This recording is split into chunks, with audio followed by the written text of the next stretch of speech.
Good morning, everyone. Happy Tuesday morning to you, and welcome back to Morning Musings. My name is Don K. Preston. I am the president of Preterist Research Institute of Ardmore, Oklahoma. We are continuing our study of the Olivet Discourse.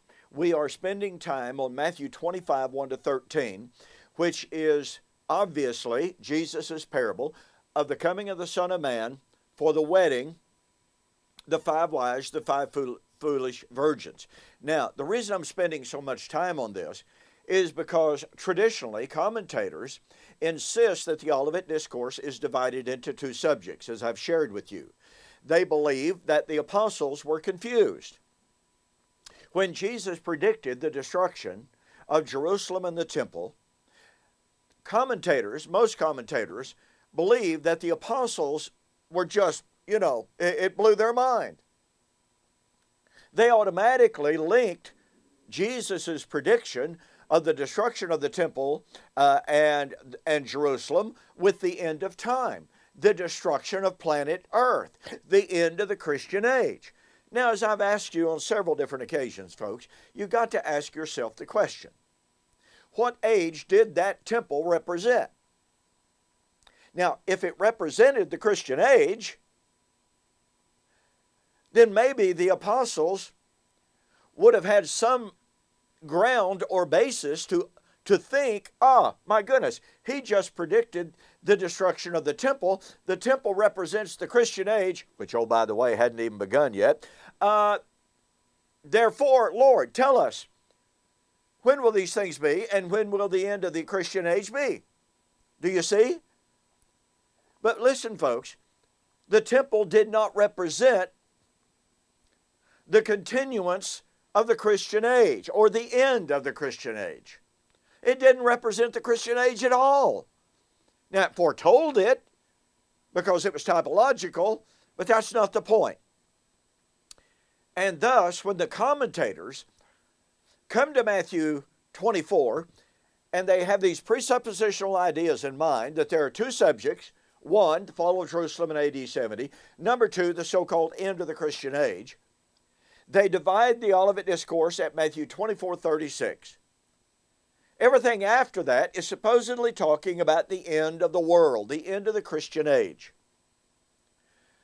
So, we've been spending an awful lot of time on Matthew 25, 1 to 13, showing that the promise of the coming of the Lord for the wedding was not a new covenant promise made to the church divorced from Israel.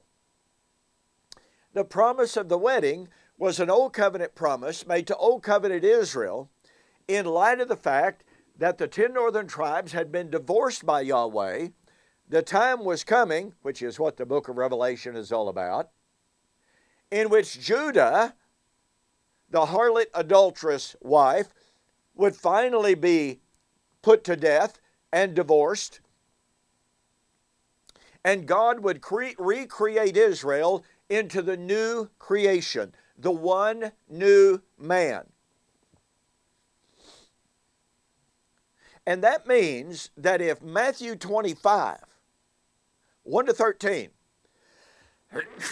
pardon me, if Matthew 25, 1 to 13 is about the fulfillment of God's old covenant promises made to old covenant Israel for the coming of the Lord to remarry all 12 tribes, the whole house of Israel, that means that if it has not been fulfilled, if the Lord has not come for the time of the wedding, and of course we'll get to that more later, it means that God's old covenant promises made to old covenant Israel remain valid, and that Israel remains God's covenant people.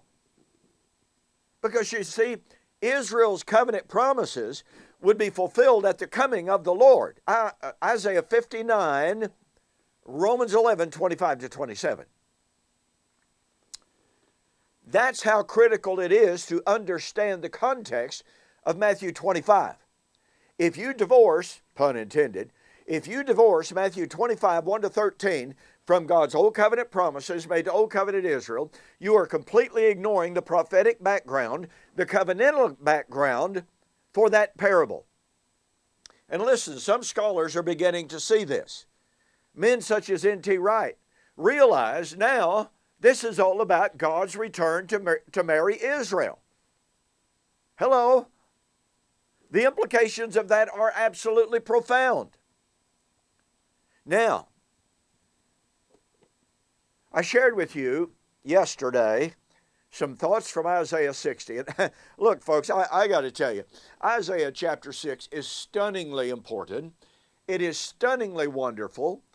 It is absolutely incredible in the amount of messianic content that it holds, how important it is for the New Testament writers in their eschatology and in their application of Isaiah chapter 60 to their generation. Now, what does that mean? It means that if the New Testament writers quote, cite, and allude to Isaiah 60 and its prophecy of the New Jerusalem, which is the bride of Christ, and if they make those prophecies apply to their first century generation, then that means that Matthew 25 is not about our future, but the first century generation, and the contention, for instance, of men like Kenneth Gentry in his book, He Shall Have Dominion, that the Olivet Discourse is to be divided or falsified.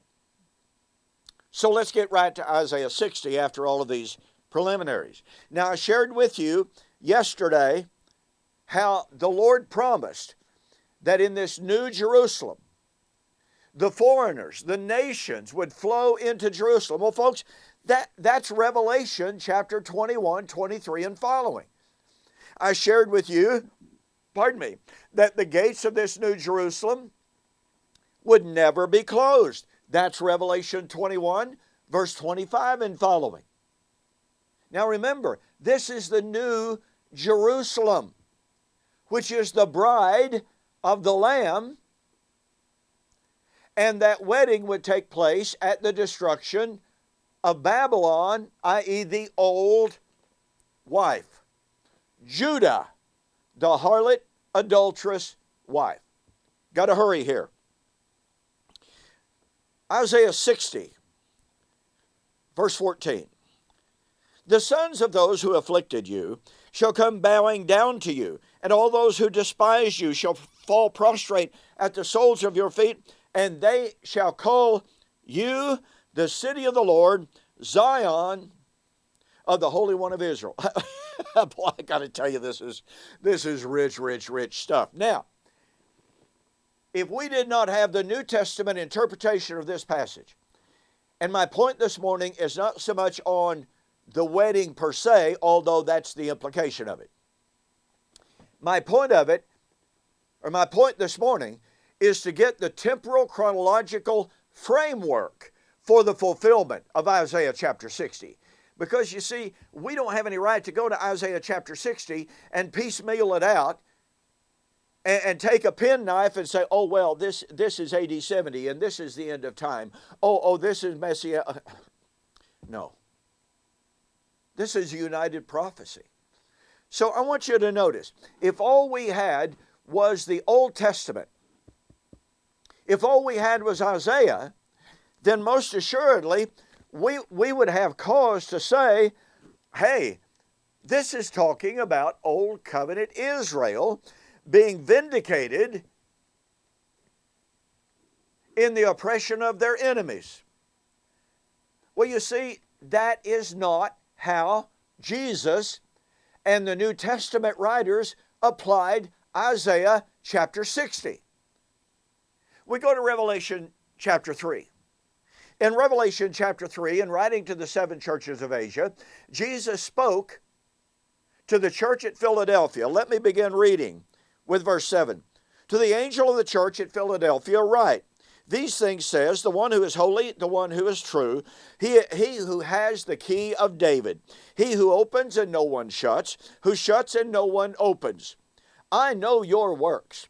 See, I have set before you an open door. Now all this goes back to Isaiah 22, but I don't have time to develop that. and no one can shut it. For you have a little strength, and you have kept and have not denied my name. Indeed, now watch this. You've got to catch the power of this. I will make those of the synagogue of Satan. Now, who in the world was the synagogue of Satan? Well, it says, those who say they are Jews, but are not, but are lying, or are liars. Who's he talking about? Old Covenant Judah and the diaspora in Philadelphia. They claim to be Jews. If they were Jews, actually, not simply by blood, but by faith, according to Romans chapter 2, circumcision of the heart, not of the flesh. He is a Jew, not who is a man who is a Jew outwardly, but inwardly of the heart. You see, this has a direct impact on this statement. Now notice this. I will make those who are the synagogue of Satan, who say they are Jews but are not, but lie. Indeed, now watch this. I will make them come and worship before your feet, and to know that I have loved you. Oh my goodness. Now look, he is quoting directly from Isaiah 60:14, which of course is a reflection or an echo of Isaiah 45. Same promise. Do you catch this? Are you seeing this? Are you seeing how Jesus applied the prophecy of Isaiah 60? And look, folks, there's no way you can extrapolate Revelation chapter 3 into our future. That is an absolute hermeneutical violation of the text. So what we have here is Jesus' first century application of Isaiah 60. Well, Isaiah 60 is talking about the vindication of God's people being oppressed. Revelation 3 is about the vindication of God's people being oppressed. But who were they being oppressed by? Oh, by the way, let me make notice of this. Scholars such as N.T. Wright, R.T. France, Scott McKnight, Nanos, I'm talking about a host of New Testament scholars, realize that the Old Testament prophecies that spoke of the enemies, the pagan enemies of Israel being defeated, are turned by the New Testament writers into predictions of Israel as the pagan nation oppressing the true people of God, i.e., the children of God, Christians. This is not just some preterist invention, folks. This is recognized by scholars throughout the world, world-class scholars. And that's how Jesus is applying Isaiah chapter 60. Isaiah 60 sounds like the pagan nations oppressing literal, Old Covenant Israel being made to bow before Old Covenant Israel. That's not how Jesus applied it. He applied it to Israel, Old Covenant Judah specifically, claiming to be the Jews. But they're not. They have become the enemy. And so they would be defeated, made to bow down before the feet of the saints of Christ, to know I have loved you. Wow. Okay. This is the motif of martyr vindication. When did Jesus say, all of the blood of all the martyrs, all of the righteous blood would be vindicated? Oh, in his first century generation. That means we have to put Revelation 3 in the first century, in the vindication of the martyrs in AD 70. But you see, the vindication of the martyrs is the time of the wedding, Revelation chapter 18 and 19. That means that Isaiah 60, although it doesn't mention the wedding, although it doesn't mention the marriage, because it is about the vindication of God's righteous saints, and because Jesus applies it to the coming imminent vindication of the Philadelphia saints in their lifetime, in that generation, that means that, guess what? Since that vindication takes place at the time of the judgment of Babylon, the great persecutor, yeah, that means that Revelation 3 was fulfilled in the first century. Oh, at the coming of the Lord. At the coming of, let's see, the New Jerusalem, which is the bride. Revelation chapter 21, verse 3. And if Revelation 3 and if Revelation 21 is about the coming of the Lord for the wedding, that means Matthew 25, 1 to 13, is the time of the coming of the Lord for the wedding in AD 70.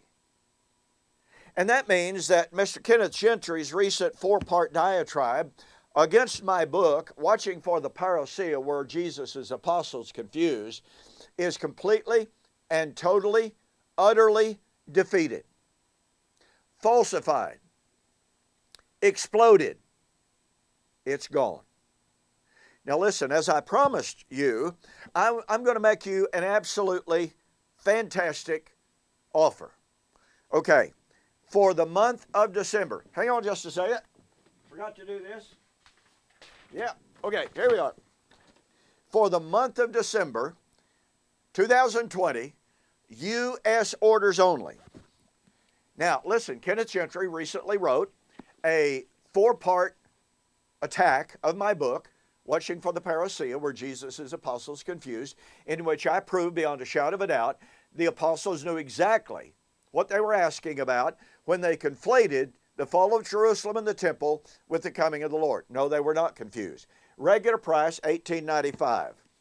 My book, We Shall Meet Him in the Air, The Wedding of the King of Kings, which contains one of the fullest discussions of the unity of the Olivet Discourse to be found anywhere, in which I adduce over 22 direct parallels between the Olivet Discourse and Thessalonians, regularly $23.95, and in Flaming Fire, proving that Kenneth Gentry's claim that 2 Thessalonians chapter 1 is the end of time is false. Okay, regularly, if you ordered these books separately, they would cost you $47.40 plus $14.85 shipping for a total of $62.25. See, I had to write this down because my math is terrible. Okay, but for the month of December 2020, U.S. orders only, total delivered price $42.50. That's going to save you almost $20. Folks, that's an absolutely incredible deal. There's a banner on my website, donkpreston.com, BibleProphecy.com. Go there, order the 3-book special. See, what you're doing is you are getting We Shall Meet Him in the Air, The Wedding of the King of Kings, and Watching for the Parousia. You're ordering those 2 books, and I'm essentially throwing this in absolutely free. Regularly $4.95 plus $4.95 shipping. But you're saving $20 on these 3 books. Okay, listen. We've got more from Isaiah chapter 20. It's absolutely incredible stuff. And it easily and powerfully and irrefutably proves that the wedding of Matthew 25 was to be in the first century, proving that Matthew 25, 1 to 13, does not belong to the end of the Christian age. It belongs to the fulfillment of God's Old Covenant promises made to Old Covenant Israel, fulfilled in AD 70, completely refuting Kenneth Gentry's 4 articles.